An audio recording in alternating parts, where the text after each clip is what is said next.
Path of Night is an actual play Vampire the Masquerade podcast set in the world of darkness. We're all friends, we're here to have fun, but our story can include graphic violence, drug use, sexual content, and other mature themes. Content warnings can be found in the show notes. We talk at our table about safety, comfort, and consent, both as players and storytellers. We know what to expect, we're all excited to be here, and we want you to feel the same. So listener discretion is advised. Now, let's walk the path of night.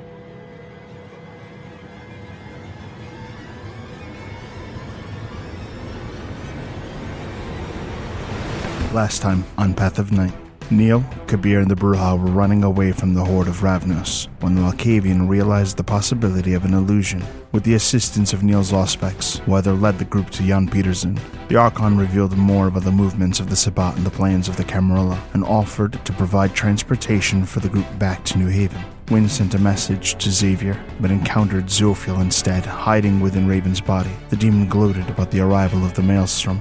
Miles and Britta discussed what has happened to Elsa and Britta's emotional conflict since her kidnapping, attended the Toreador Salon, and found that Marcus Vitale was posturing there. They informed the Roses about Elsa's disappearance and promised further assistance.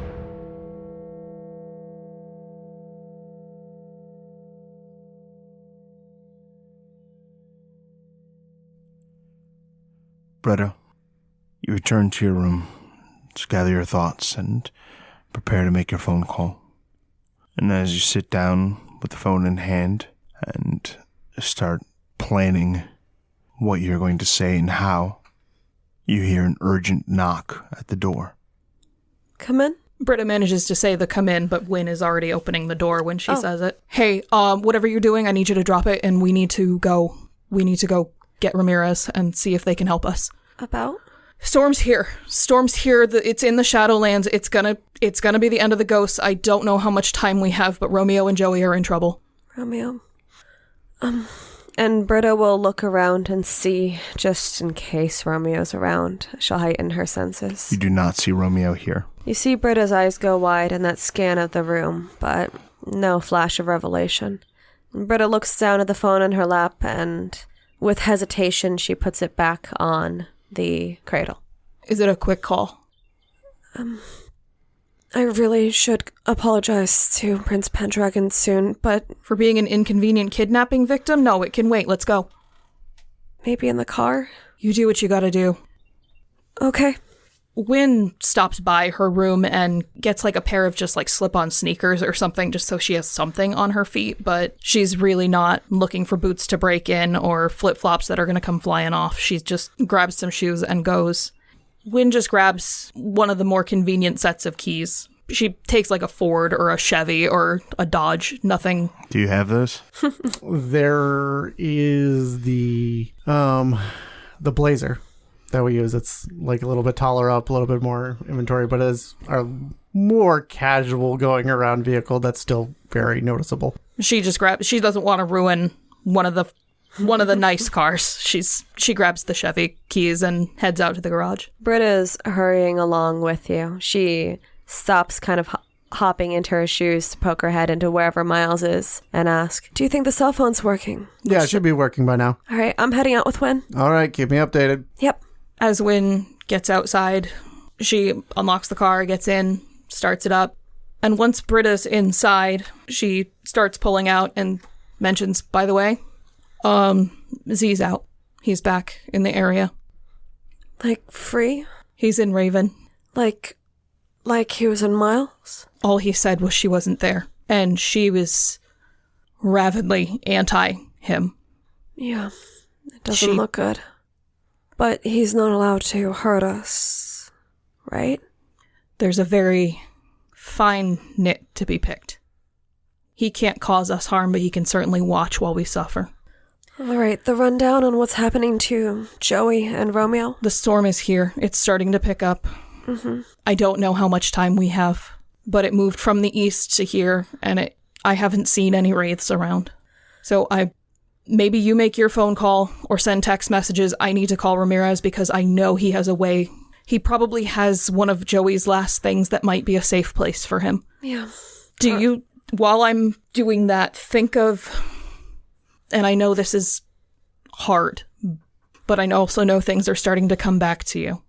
Think of anything, any place, if you can find anything that was dear to him, any place that was important to him, sometimes even bones can work. As Britta thinks about that, a particular idea comes to mind. It's her piano she's thinking about. She's thinking about specifically the music piece that Romeo played to get her attention when he first showed up as a wraith. That was something played on piano too, right? It was. I think it was Claire de Lune. It was something that you would both kind of play.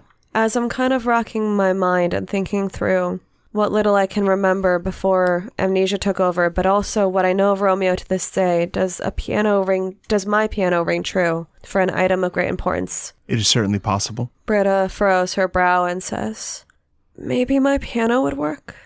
It usually has to be from before they were dead, but I'll take anything if you can think of anything.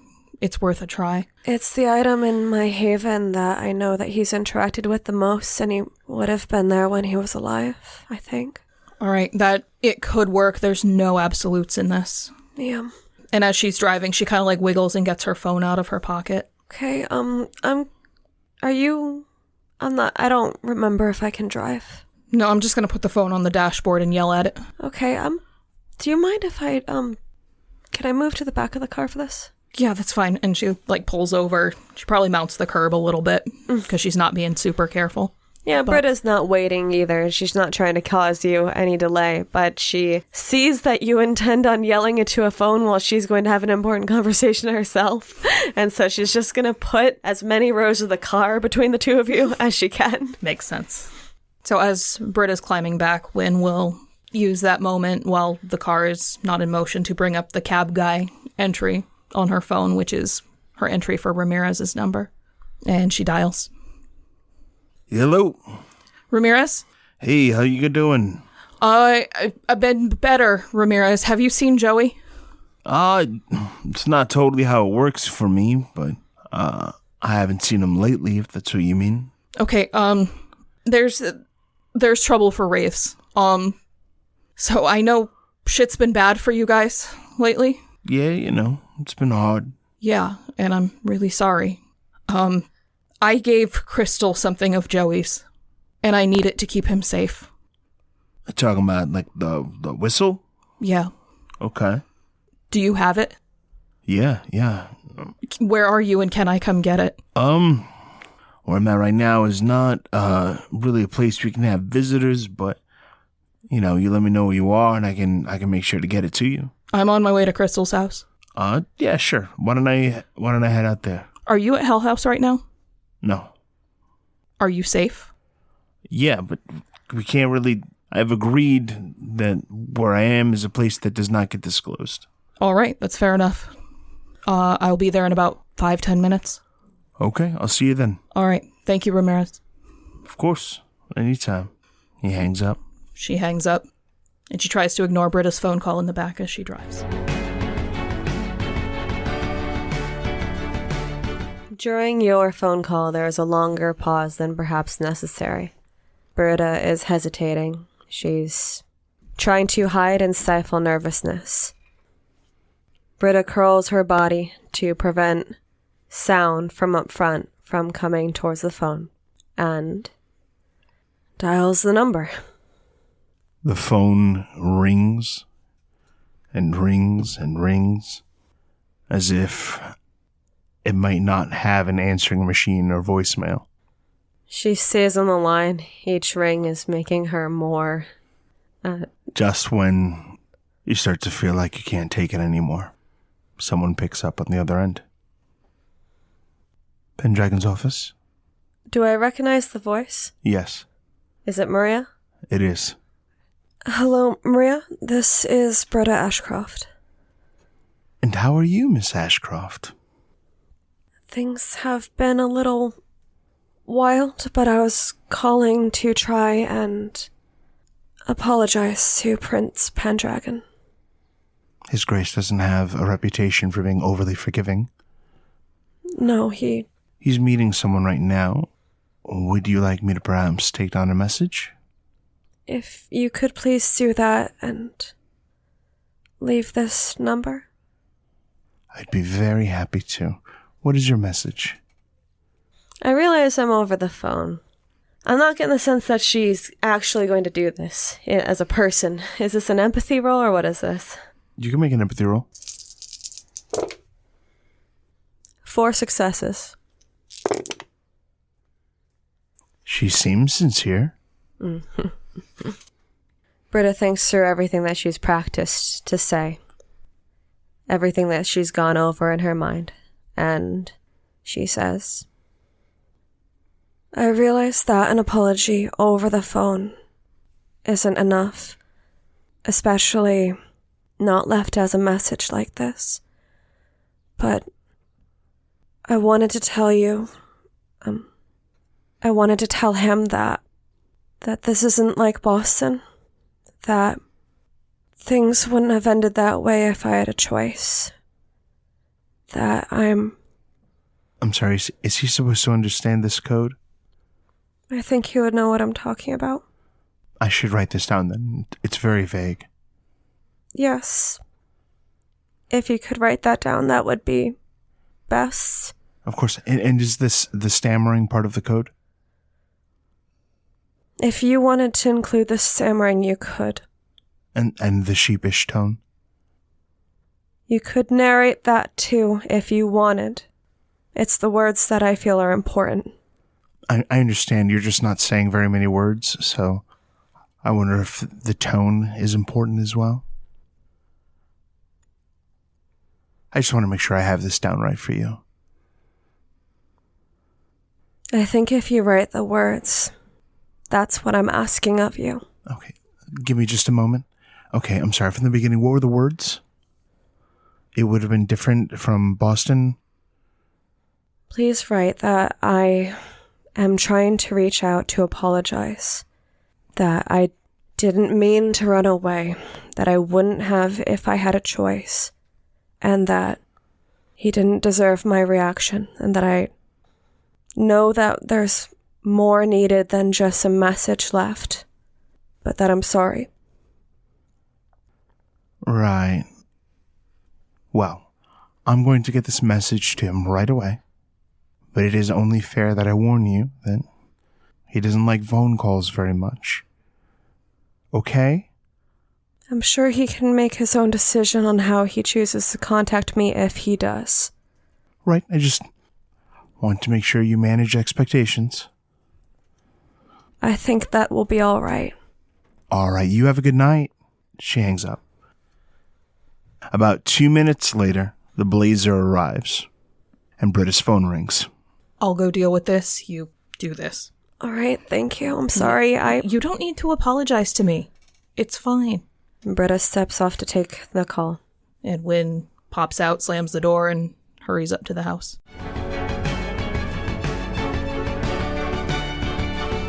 Wynn hurries up to the house, and sort of meeting her on the sidewalk out in front is Ramirez. And he's like, hey, sorry for no pizza. How you girls doing?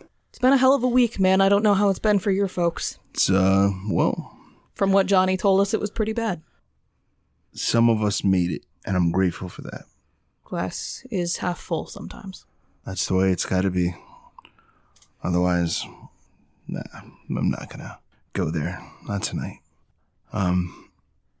His hand shakes a little, like he's developed some sort of like a nervous tic, and he reaches into his coat pocket, and he takes out like a little plastic like sandwich container, and something is super wrapped up in like little bubble wrap, and he's got masking tape that he's used to like secure the lid, and with a marker over the top, and like kind of shitty handwriting, someone has written Joey's whistle. And he's like, I was told to take care of it and protect it with my life. I know you guys are close, so I feel like I can trust you with this burden. Ramirez, I'll be very honest. He's probably safer with you than me. So my goal is to get him to know that he can go in this whistle and escape the storm in the Shadowlands. But I want him to be safe, and I don't care who it is that keeps him safest. I'm going to be honest.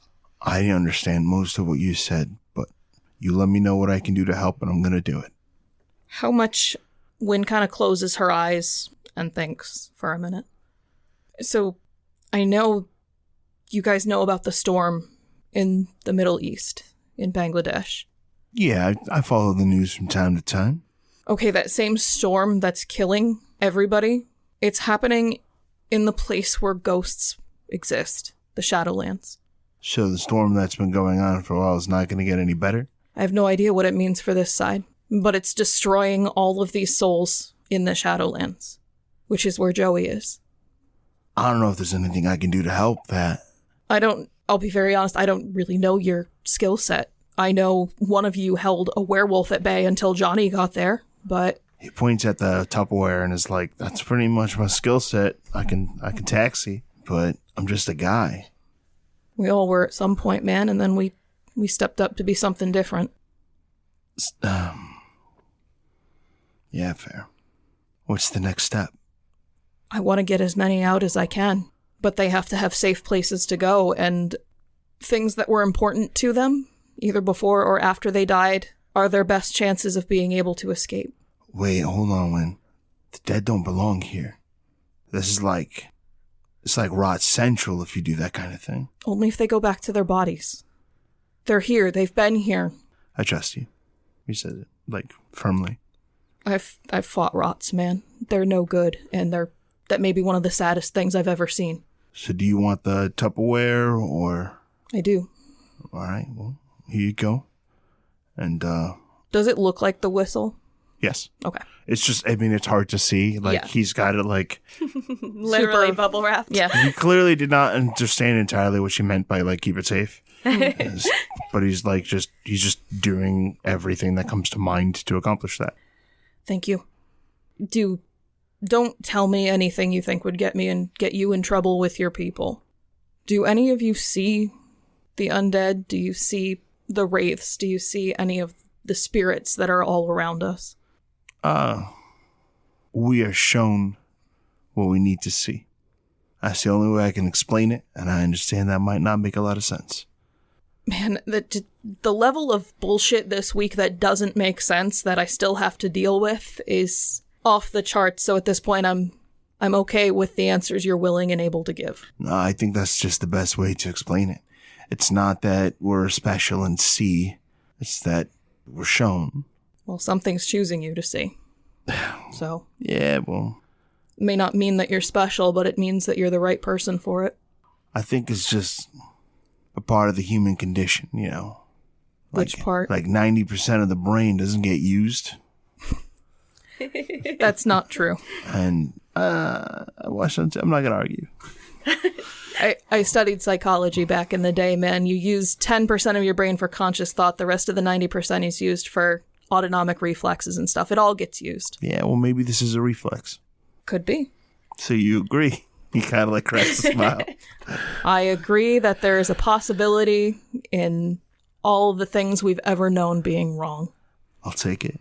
You be safe. You too, man. To that end, what do you guys need? For everything to slow down. That'd be nice. That would be really great, wouldn't it? If there's anything I can do to help.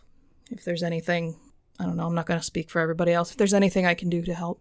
You've got a favor for getting me this, and she kind of holds up the Tupperware. Just take good care of it. Keep it safe. That's the plan. Keep it secret. Keep it safe. I'll do what I can. All right. Take care. You too. He starts, Ramirez. Yeah. I'm sorry about Crystal. He, like, visibly tears up some. Do you need a hug? I don't know. I'm not like a... Yeah, all right. Okay. He gives a hug. She gives him a solid mama bear hug, a couple pats. You can kind of, like, feel how, like, warm and alive he is and, like, the heat of his tears. Grief it's transformative if you let it be. And that goes both ways. You can grow from it or you can let it drag you down. Yeah. But don't fight from it. I want a month of being the same guy. Good night. And she lets him go and heads back to the car with the Tupperware.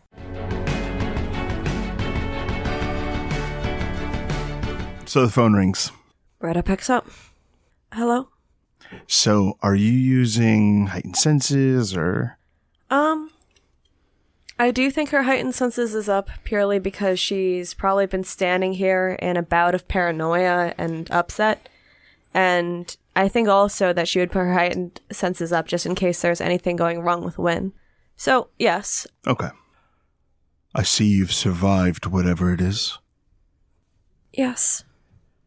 I'm sorry to call, wasn't sure which would be worse, calling or coming over to apologize. I suppose that explains the unusual note. Unusual?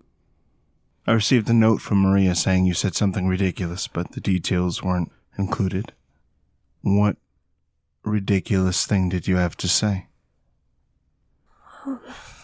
I guess it probably is a ridiculous idea to try and apologize, but I thought it was worth a go.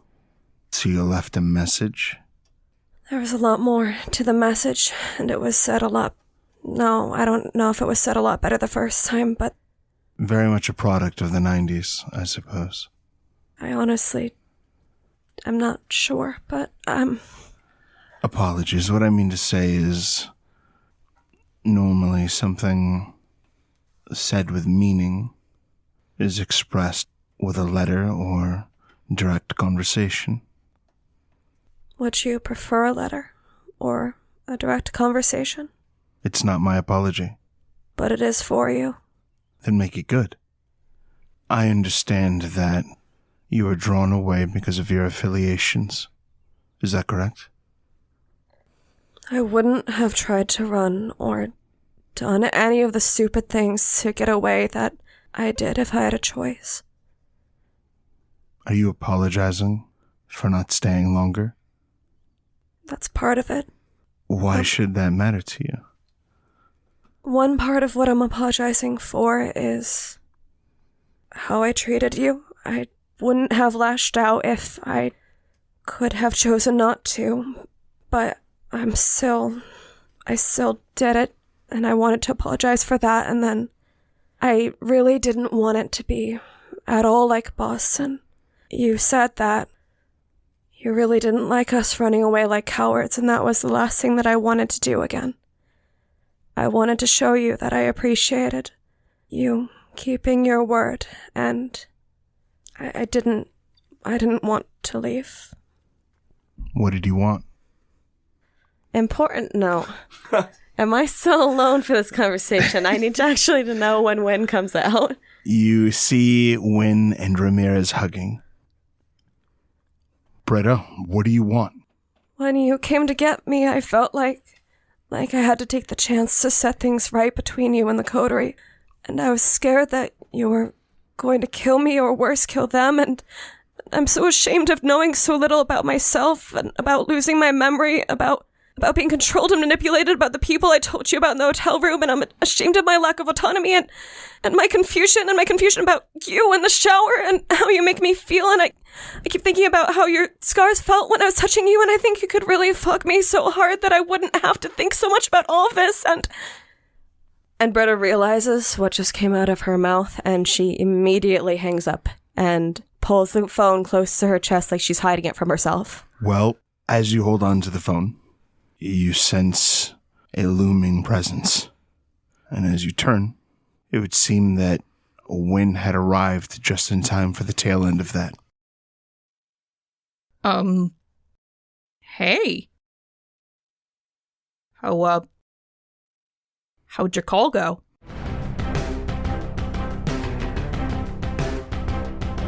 Britta immediately spends a blood, just enough to, at full tilt speed, run from Wynn to the passenger seat, clip herself in, and just be as ready to leave as possible.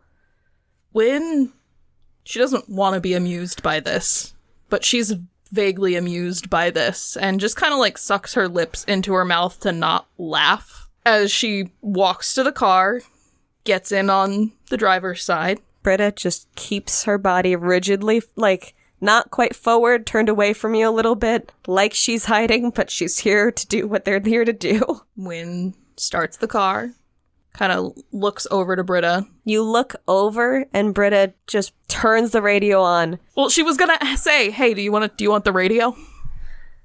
As you say, hey, do you want the radio? It's just on and loud. And Wynn starts driving. She lets the silence linger for a couple minutes. We don't have to talk about that phone call, but it sounded like you've been holding back some thoughts. And if you need to bounce ideas off of someone, I am happy to help. And she doesn't say anything else. Britta, in response, curls up into the seat. She tucks her feet beneath her, makes herself small, hides the cell phone. It rings. What's the number? Is it the same one I called? Yeah. I don't hang up or anything. I just put it to the bottom of the bag. This happens twice. It is on silent, but I hear the rumbling. Yep, you both do. Glove compartment might dampen the sound a little more. When, how does vampire sex even work? Okay, jumping in both feet. I love it. Let's do this. Britta has covered her face, but she says, I know how regular sex works, I think. I don't remember if I've had it or not, but I remember, like, in academic sense, but I don't know if it's different if you're vampires, and Wynn kind of lets her keep going as long as she needs to. There's a lot of nervous energy that she doesn't really want pent up. That is not going to help your objective. Okay. So you can see Britta. The longer that Britta's going, the worse that's getting. Okay, Britta, you don't need to, but you need to take a breath. Britta tries. So first of all, if you don't remember having sex, I'm sorry. Because I will tell you that while it can still be very good, vampire sex I don't think is as good as mortal sex. So what parts are you trying to figure out? Attraction? Are you trying to figure out mechanics, whether we need to spend blood for it? Are you talking about, like, the beast's role in sex? Britta looks, as far as you can tell of her hiding her face, horrified that there's that many categories to get into. Okay, I'll just start and you ask questions when you need to, okay? Okay. So, nothing sexually is really ever going to feel as good as the kiss does. All right? Mechanically, it works pretty much just like it always would, in lots and lots of fun and exciting ways. There is some, what we'll call it, some kind of primal element of it when it comes to being kindred and having sex. Right? The reptile brain, which is what I say I am dominated by, but clearly I am not. Reptile brain basically governs your three most basic instincts, which are fighting, fleeing, and fucking. And usually when those emotions are involved in what you're doing, your fangs are going to come out. And that's okay. Britta has a reaction when you say that. It's not a reaction of surprise based on her previous conversation with Miles, but she kind of, like, bangs her forehead against her hand. If you want to have sex, that's up to you. Clearly me fucking Kabir is not the best idea I've ever had, both city politics or personal life-wise. But at least you feel that way towards someone nice. Honey, I'm attracted to lots of people. I'm pretty much always ready to go with anyone willing. He's one of the ones who was brave enough to ask me. And that's where my attraction to him came in. Most people are too afraid of me to approach and ask. Don't you feel like there's something wrong with me for even what, Britta? All the time, sexuality just feels bad. Either it's me using it to hunt because that'll make some guy walk off with me and not care about what I'm doing to get blood, or it's something like Vito, and what Vito did was wrong. What Vito did was not what vampire sex is. It's not what any sex is, Britta. That was assault. It feels bad, and when I was at the hotel room with Pendrick, and it seemed like it would be nice, actually, and like it could... There is no judgment on Wynn's face. There is no shock or shame or anger. Like, I get it. It's not like I feel safe, but that's not... Nothing ever feels safe, and nothing ever feels clear, and in the moment you wanted something, and it felt wrong. I don't know. I'm confused. It's okay to be confused. Sex is weird when you're not an undead killing machine. Not that you're a killing machine, but... But I am. We're monsters, honey. We're not human. There are graves all over this country marked as there's a monster buried here, because it was just how they explained people who looked different back in the day. I can't even remember the basics about myself. And when I try to think about if I had sex with anybody, or if I was even in love with anyone, or what any of this means to me, This is a bad time to feel like this. It's not good for what we're trying to do. Britta, the storm is coming. We still have work to do. But I'll be very honest, you have been through so much that if this is going to help you get through that, the storm will wait a few minutes. It sounds like you went through a great deal more, both as a person and through circumstance, than anyone thought of.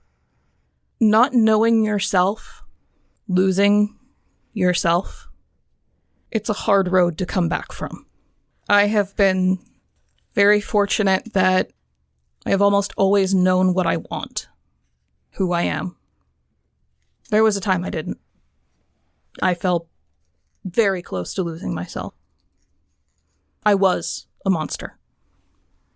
It takes taking the time to rebuild yourself sometimes, to know what you want.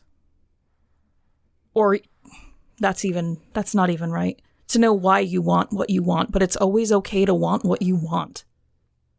Not always okay to take it. But there's no shame in feeling. When Wynn gets vulnerable to her own past, that's when Britta starts to try to either let or make herself uncurl and sit at least a little bit more openly. Her posture opens more as Wynn keeps talking. There's still that fear and shame and defensiveness, but she's looking Wynn in the face now. Sexuality is a part of who we are, either wanting it or not wanting it. It is a thing that exists in the world, and I happen to enjoy it a lot. Have since I was very young. But that's not for everyone. Attraction is different. You can think something's beautiful and not want to fuck it. Like, I don't know, I've already told you there's not a whole lot of things that I wouldn't be willing to have sex with if they were willing, but... Britta gives Wynn a look of confusion at that sentence. The confusion does seem focused on the word thing. People. I'm horny. I'm not that horny. It's a slight nod. But that's for you to decide, and... I just feel like I shouldn't feel this way with... I don't know if it makes me an idiot to... I don't know... go through what I went through, and then... I don't know, it keeps getting tangled. Like I want to be able to help the coterie in the ways that I can when it comes to... It's confusing. It's like I get my intentions tangled up with what I'm feeling, and then that helps because what I'm feeling makes it more real for me to try to do politics for the coterie, but then politics are getting all tangled up in being a vampire and how that feels, and I don't know. You are on probably the steepest learning curve of any neonate I've ever met. So honestly, I'm really not shocked that there's confusion at this degree. So I need you to kind of, just for yourself, not because it's what I need or what Miles needs or Neil or Johnny or anyone, but I think it would be good if you could Ariadne string your way back through this maze and find yourself at the center. I don't remember that myth. I know there's a spider, but... No, that's Arachne. Okay. Ariadne gave the hero a ball of string so that he wouldn't get lost in the Minotaur's maze. Apparently, no hero had ever thought of that before. Shit takes time. It's okay to be confused. I realize me telling you this is not the same as you understanding and internalizing it, There is nothing wrong with being sexually attracted to people it is not smart to be sexually attracted to. There is no shame in feeling sexual attraction, Britta. There is no shame in having sex. As long as you and the other person are in on it, it's nobody else's goddamn business. Okay. That said, I think honey, I love you, but I think you're a little bit of a mess right now. Yeah. And if sex will make you feel better, then do it. But if it's going to cause you to get knotted up like this, you don't need that complication right now. Because it does change things. I don't know if I can even look at the phone again, let alone Well, for what it's worth, I think he still has your old one, because that's definitely not the phone I remember you having, and you definitely responded to a text that I sent a few days ago. Britta huffs out a breath and tries to kind of like rock a bit and untangle the stress that Wynn has verbally noted. And she nods. Yeah, I definitely lost my phone somewhere. I think I must have left it at Prince Pendragon's. Well, it's probably still there for what it's worth. Honestly, turn the phone off, honey. You're with me. If Miles needs one of us, I've got my phone. If we need to, you can turn it back on. I'm gonna do that. I'll text Miles saying to text you or call you if he needs me first, but... Okay. And Britta does that. You're putting a lot of expectations on yourself, and I think you feel like, this is just my outside perspective looking in, that the domain's going to fall apart if you make one wrong move. And I don't blame you for feeling that way. There was a lot of stress put on you your first night here, that it was do or die. I don't think the domain's gonna fall apart if I make a wrong move. I think that I don't know if you heard the part where I was ashamed of being a part of the Tamahira. I've always been a burden to you guys, and it's always been a problem that I don't always have control over who I am and what I do, and I remember the way that you guys felt when I started scratching the moon into my palm, and I remember the way that you guys looked at me when I shot Vito to death at Hell House, and other times that I just clearly am a lost cause, and I am trying to build back from that and pay you guys back for everything that you've done, and I know that you guys can do better without me, but I'm here and I have to try to help. She kind of lets that sit for a minute. Britta, to me, burdens are something forced upon people, and at no point were you forced upon us. We not only chose you, we fought to have you. We do not perceive you as a burden. What you see inside yourself, that's between you and yourself. But you are not our burden. You are our Britta. And I don't think any one of us regrets the choices we made that brought you to us. Yeah, you're a Cracker Jack box. Sometimes you never know the surprises that are inside, but it's always something interesting, and it's always something that ultimately, I'll be real honest, gives us greater insight into the world. I don't like sitting in the dark, not knowing what's going on. I don't always jump full tinfoil hat like Neil does, but I like that knowing you has made us smarter. You are not a burden, you are a gift.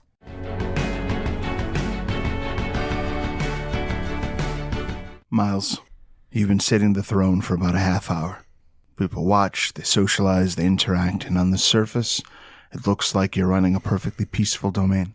There are artists who are painting as people socialize. Part of you can't help but notice the loss of Elsa. Room is a little less bright. Right. There's just something she brought that may never be replaced. As you enjoy a more social interaction than what you've been getting for a while, you are approached by a bearded man, very dark skin. You recognize him as one of the Assamites who had come to the domain earlier. I give him a nod for him to approach. He bows. and steps forward. What can I do for you? Your Grace, we are grateful for the kindness that you have shown us. It has been discussed that in the near future, it would seem that your domain may be challenged by outsiders. I was hoping that you might be able to enlighten us as to what this Sabbat is. The Sabbat. We do not have conflicts with them very much, at least not in the past, but now we are much closer to their Mexico City. The Sabbat are a cult of some kind, and one of the main objectives, at least from our perspective, is they wish to tear down everything we've built up. Our mere presence is an affront to them. So, as we try to maintain and keep the order, to keep our lives going as kindred, they seek to undermine it, to destroy the peace and security that we've brought. Are they dangerous? Very much so. They do not care for the rules that we live by. If you were to make a list of needs, Your Grace, I would see to it that the children of Hakim, he kind of pauses. I would see to it that the Assamites are prepared to aid you. I will do so. I planned on having a conversation with you at some point, so I will start discussing it with my officers, and we shall have a sit down and see what the Assamites can offer. We are at your disposal. He bows again. He didn't introduce himself, did he? Was that? He did. The last time you met him. I know! What, are you trying to remember his name? Yes! Tim doesn't remember because it's been like a year. I don't think his name was actually said. Okay. So when you give him that weird look, he's like, Ishmael. I like this guy already. Thank you, Ishmael. I will be in contact with you soon. He gives a nod after stepping away out of the 10-foot radius around His Grace, and he then politely excuses himself. As that is happening, some of the Toreador present gasp, looking at a painting, and more of the domain starts to kind of clutter around to get a look at this painting that seems to have caused a stir within the court. Can I see it from here? You cannot. Because of the angle of the easel, it's like more facing you, or the back of it is facing you. That feels suspicious. When it becomes clear that your eyes are like narrowing and you're like, that feels suspicious. People start scampering away. I will. Off to different corners to gossip. I've been up here for a little bit. I will start taking a walk around. I won't make a beeline for the painting, but when you stand, everyone stands. I give them the wave to continue their business. I have not gotten used to that. And I move down. I make a meandering-ish walk, but I'm definitely heading towards that painting. Okay. What you see is a myriad of grays that are used to make up the figure of a man. But around his form is this beautiful array of colors, each of them clearly having some sort of meaning. Where this painting would otherwise be just very, very pretty watercolors, there are these hideous black veins that are drawn throughout this aura. The painter stands and bows to Your Grace when you approach, and she says to you, Your Grace, I have titled it Kingslayer. Court looks at you. Who is this painter? Is this one of the Toreador? She is one of the kindred that arrived from the city of Baltimore as a refugee from the Sabbat. Okay. But she's not a prince. She came with as an entourage? She did not come as part of an entourage, but she definitely she is enough of a social butterfly, or more than one of these traveling princes very likely believes that she is part of their entourage. Got it. And her name is Vicky Summers. I see, Miss Summers. And what has inspired this? It is a ruthlessness that I have seen since the arrival of the Sabbat to the East Coast, a symbol of the way that it has twisted our politics and allowed kindred to make concessions, casting aside their honor in favor of brutality and savagery for power. And so I name it Kingslayer, Your Grace. She bows quite humbly. There have been many sacrifices the domain has made to keep our residents safe. So I have heard, Your Grace. It is good to remember those things. I am sure we will all be certain to remember. I would like to see more of this work and your other work when you are finished, Miss Summers. Of course, Your Grace. However, I think you might be surprised by how little events like this, she gestures to the black veins, how infrequent they are among the Camarilla. Marcus Vital approaches. Oh, Miss Summers, it's beautiful. If I may, I would offer a major boon for possession of it. Being that it is in my domain, I would like to see the finished product first. Well, surely you would not supersede prestation on this matter. I would not. It is hers to offer to who she wants. Very well. She looks at him.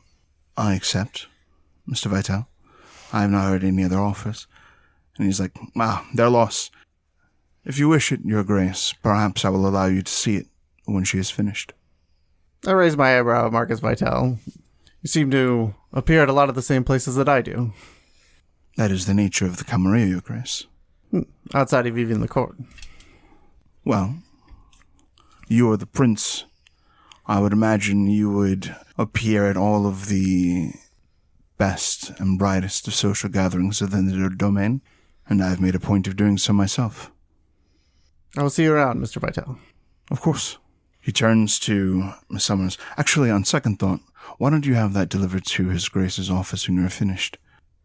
He seems to have a unique appreciation for it. A gift, my cousin. Thank you. And he turns and walks off. I feel like this interaction is done, and staying is not. So I'm going to do circle for a bit, talk. Basically, I'm going to start ameliorating some of whatever that's on by just interacting with people and also just keeping my general presence known. I like to think that I'm decently likable, so... Your Grace? You hear, this little voice. I turn to see who's talking to me. This, kind of well-dressed, fashionable man with completely disheveled, messy hair approaches you. It's, greasy. Keeper of Elysium's been gone for a while, Your Grace, and I'm a little worried about him. All right. I will look into the location of Dashwood. Thank you. I had another question I wanted to ask. All right. There's a lot of Assamites in the city now. We're not going to start allowing diablerie, right? There will be no rampant diablerie in the city. Which is no diablerie, right? Why are you asking me? Well, there's just a lot of Assamites, Your Grace, and normally, from what I know about Assamites, is they take payment for work in the form of eating people, like kindred. And I just want to make sure that we are not going to be allowing any kindred to be diablerized. Most of the rumors about the Assamites are created as enemies. We are not allowing rampant diablerie to happen in the city, and I do not believe the Assamites are interested in it. And we're not going to allow unrampant diablerie either, right, Your Grace? Correct. It's a slippery slope, Your Grace, that's all. Thank you for informing me. Thank you, Your Grace. Thank you. You can go now. Yes, sir. Who the fuck was that? After saying, a couple more words, so my presence isn't just hey, Dashwood is missing, and I just take off like an emergency. I, finish out a round of the court, and then I head towards the Seneschal's office.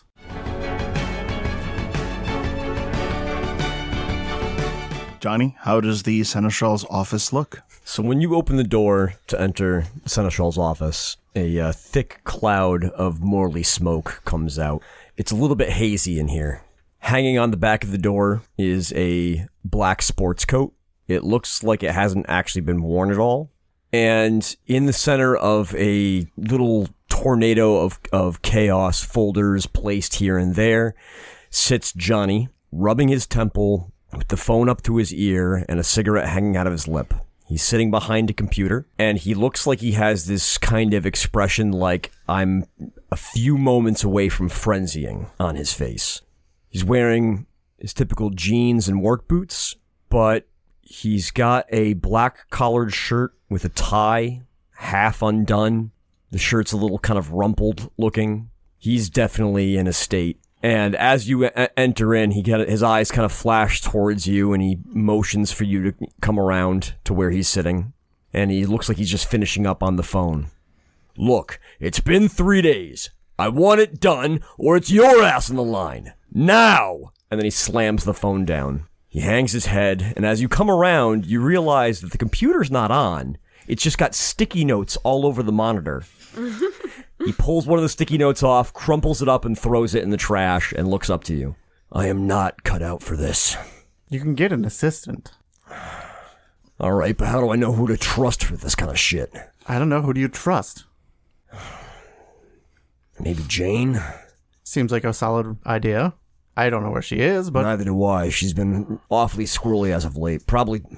She's probably dealing with the rave bullshit. This would be an excellent time to find out. How's court going? It's mixed. What the fuck does that mean? Just good things and bad things. Johnny snubs out the Morley that was hanging on his lip into a ashtray that is chock full of cigarettes. It is like overflowing, and like little butts are like starting to like fall out onto the desk. It is intense. Is this from tonight? Some of it. We have cleaning people. It has to be from tonight. He pulls another Morley out of the pack, crumples the pack because it apparently was the last one, and throws that in the trash as well. How many packs are in the trash? Probably maybe 1 or 2. This makes the third. If there was just more alcohol here, it gives me a very 70s advertising agency. I guess. Anyways, I need you to contact your people that you saw last when you were with Dashwood. My people? You talking about the hunters? I make a gesture of... Right. Don't use the H word. Got it. Yes. Okay, what do we need him for? He's been missing. Dashwood. Yes. Fuck, all right. He grabs the sticky pad, writes down a note, and slaps it on the computer screen. I'll get to that first. Before everything else? Yes, that's probably good. We should probably have our Keeper of Elysium back. Miles's phone rings. Excuse me. I turn away, not much, and put the Miles here. Always a pleasure, Miles. There is work to be done. You recognize the voice of your sire. Never a boring night. Things are delayed, and I've had to hold on to them longer than anticipated. However, some allies of yours, members of the domain of New Haven, they are on a plane now that is headed back to you. They're going to need some pickup. That can be arranged. Good. I trust everything is going well. As well as it can be. This is not the optimal way I would have liked this domain to get started. But you triumph nonetheless. Yes? I strive every day. The influx of princes has been a challenge. Well... by the way, Actually, wait. No, there's something I need to warn you about. There's one less of them. What do you mean there's one less? He declared praxis. A method needs to be found to keep the peace. So far, other than that, been going okay. New Haven needs to hold up as long as it can. I've received word that an alliance of princes in the northern half of Connecticut, up through Maine, is going to attempt to move kindred from the domain of New Haven out to them. Is this Pendragon? It is. What do you know about him? It's complicated. I know that they faced a mild setback out on Rhode Island recently, but not much else. It was my hope that the army that he commands could be leveraged as aid for our ultimate goal. However, it seems that he has his own designs and is attempting to pull princes to the domain of Boston, offering sanctuary in another prince's domain. He runs that domain from the shadows. There is a chance that he may be attempting to use this entire conflict to position himself for Justicar. We are working to figure out something between us. Him and Roland's was not an agreeable contract, but I think we can come to some sort of understanding. Marcus Vitel is working to... I feel like Marcus Vitel is working to cross purposes. Marcus Vitel cannot be trusted. You mentioned. As soon as some more of my coterie returns, that will be on their task list. We've been monitoring messages being sent from Marcus Vitel to some outside source. We don't have the details on who he has been in communication with, but you cannot trust him. Leave him in the dark on everything that you can. If you have an opportunity to feed him to the wrath of Roman Pendragon or someone else, do so. I understand. I also may have put in for another pin. You might need to sign that off. I already have. Oh, fantastic. Farewell. Good night. Hangs up. I hang up the phone. I turn around. Looks like we need to go pick up a couple. You want me to put a Marcus Vitale sticky note on the computer? It's probably not a good idea to leave written documentation of our plans. It's just a note. Out in the open in this not very locked office. There's nothing super sensitive here. You were just about to write Marcus Vitale on a sticky note. It's his name. Okay. I know what that means. Let's just leave that Marcus Vitale. He writes it on a sticky note. Marcus Vitale pulls it off and sticks it on your chest. Thank you. Much appreciated. I would have forgotten otherwise. See? These things are useful. I take the sticky note, put it in my coat pocket.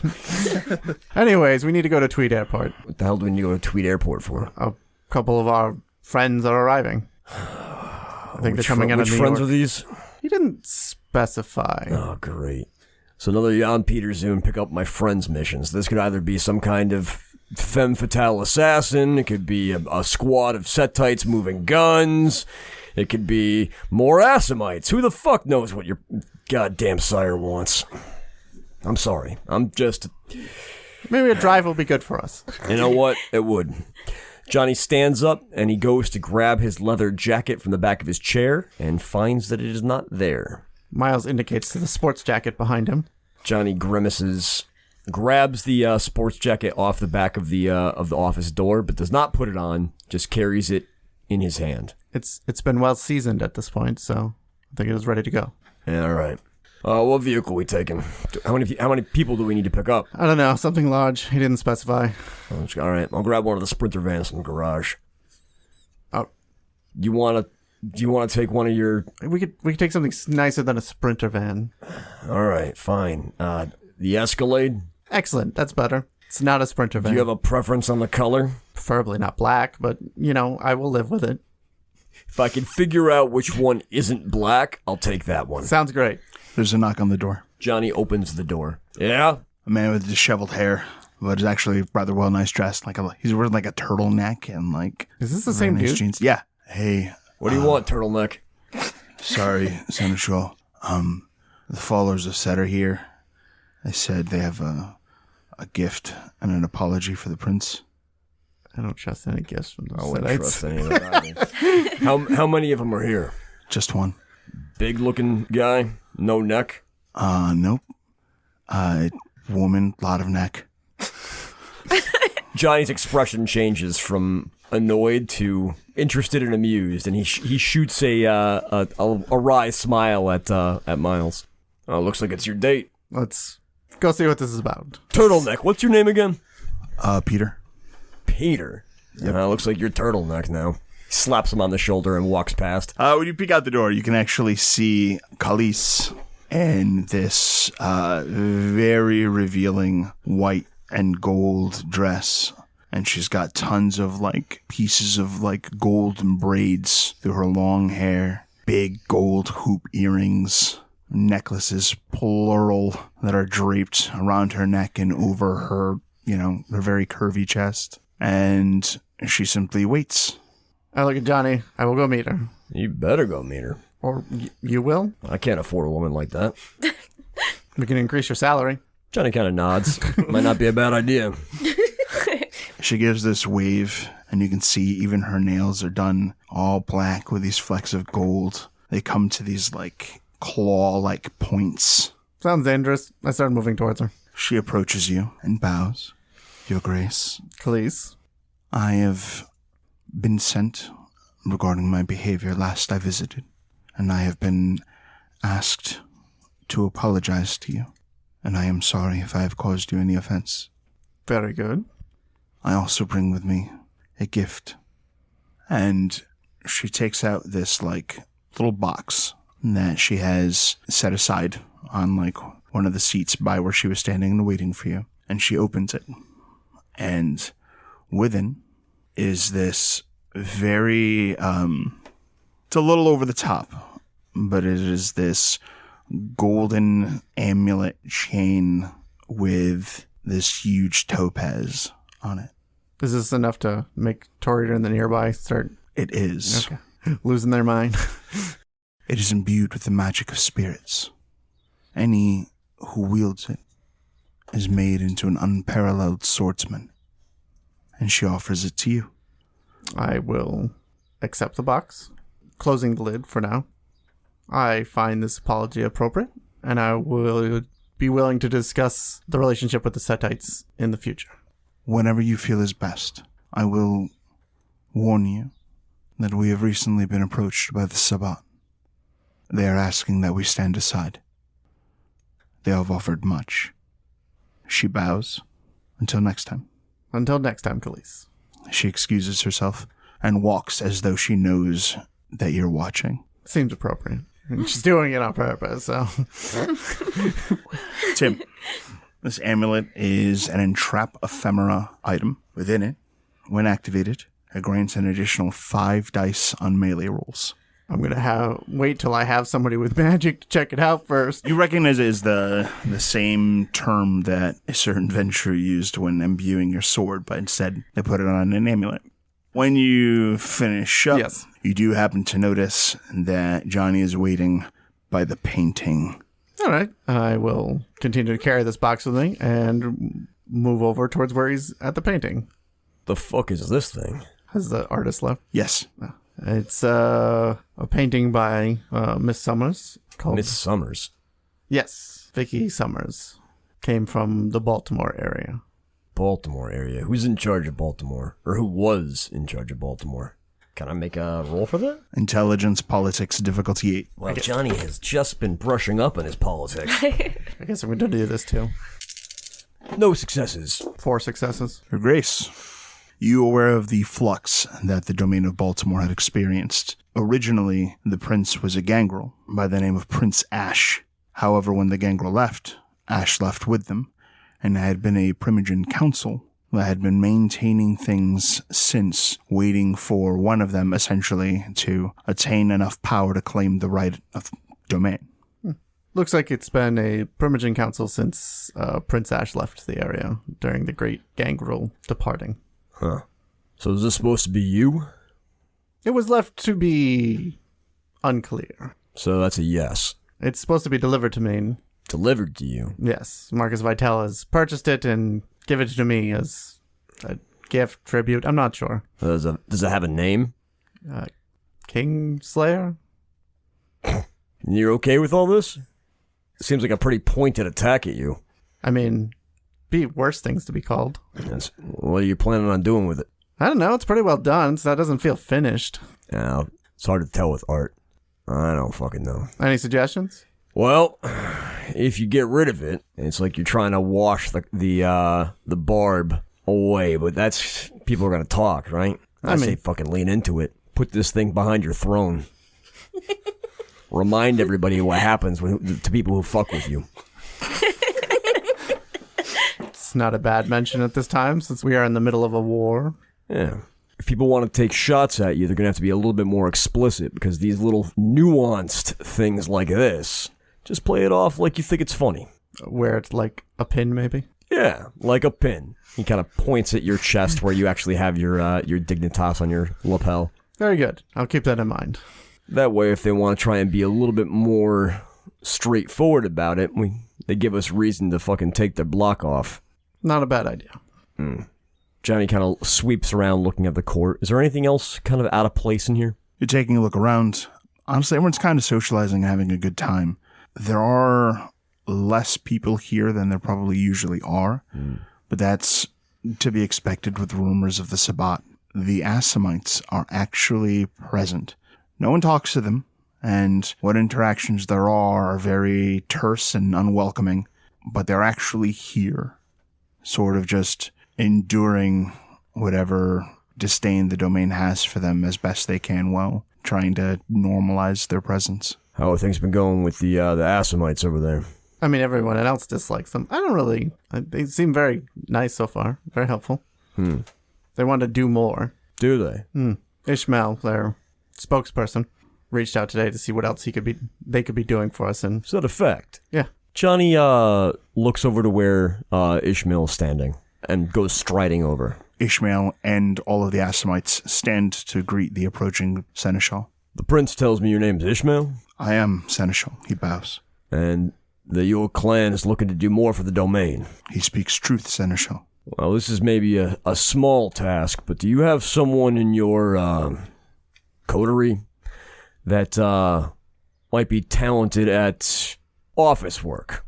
Yes, most of those who have traveled with me are viziers. They are masters of the arts, architecture, sciences, mathematics. Well, I'm in need of somebody to help me with the day-to-day seneschal tasks of the domain. If you have a recommendation, I would absolutely appreciate a hand with just getting some of the sundries in order around here.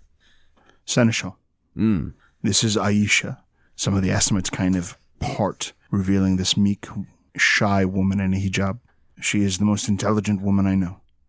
I believe she can aid you in all things you seek. Is she sufficient? If you say so, I think she will be. Aisha, are you up to the task? The woman bows her head. I am. All right.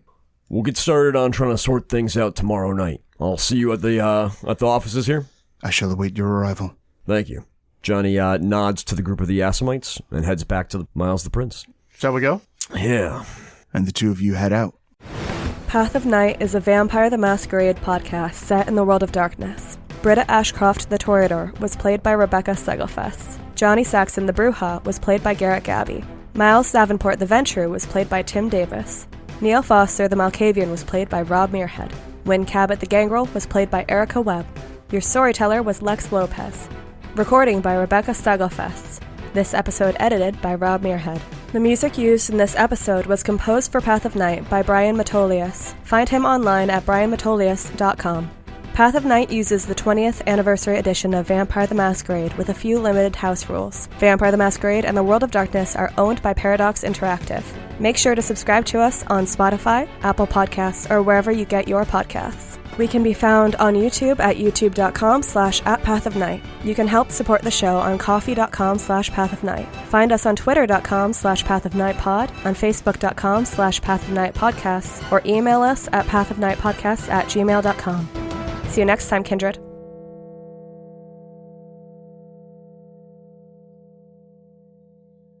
I feel like that's a good...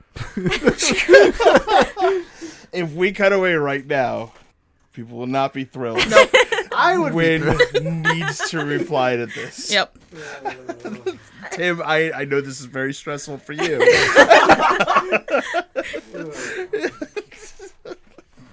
only good with that when I'm actually in the game. But there's a very good chunk of listeners who listen to every episode waiting for this to one day happen.